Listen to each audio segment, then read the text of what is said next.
பெரியார் அவர்களோட சிந்தனை, அண்ணா அவர்களோட வழிகாட்டுதல், கலைஞர் அவர்களோட அரசியல் பாரம்பரியம், இது எல்லாம் கலந்து தலைவர் பார்த்துப்பாரு, தலைவர் சொல்லுவாரும்பாரு. அடடா, நம்ம நாச்சியார் அக்கா பேச்சு பொழுது வெஞ்சா 200 போச்சுன்ற கதையை புலம்பி தள்ளிட்டு இருக்காங்களே.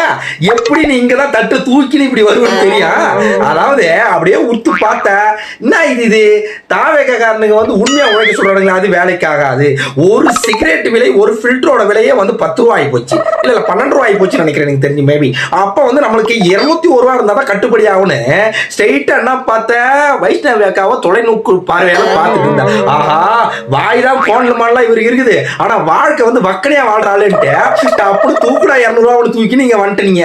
உடனே பிச்சை எடுக்கிறதுனா போதும், வாங்க வாங்க வாங்க, கூச்சமே இல்ல.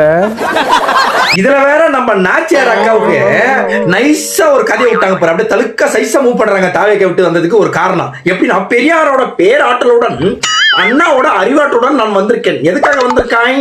அறிவுடன் 200 ரூபாவை உங்களுடன் பரிசு பெற வந்துள்ளேன் அப்படின்ற மாதிரி அண்ணாவும் பெரியாரும் சொன்னாங்க உங்ககிட்ட. அப்படிதானே பிச்சை எடுக்கிறதா மனசு விட்டு பிச்சை எடுனாலும் கேட்க மாட்டீங்க. ஆளாளுக்கு விஜய் கிட்ட போறது, ஐயா நான் உங்களால என்னுடைய முகம் தெரியணும், உங்களால போனாதான் மற்ற கட்சியில என்ன கூப்பிடுவாங்க, நான் ஒரு 200 ரூபாவோட ஒரு ரூபாய் அதிகமா சம்பாதிக்க முடியும்.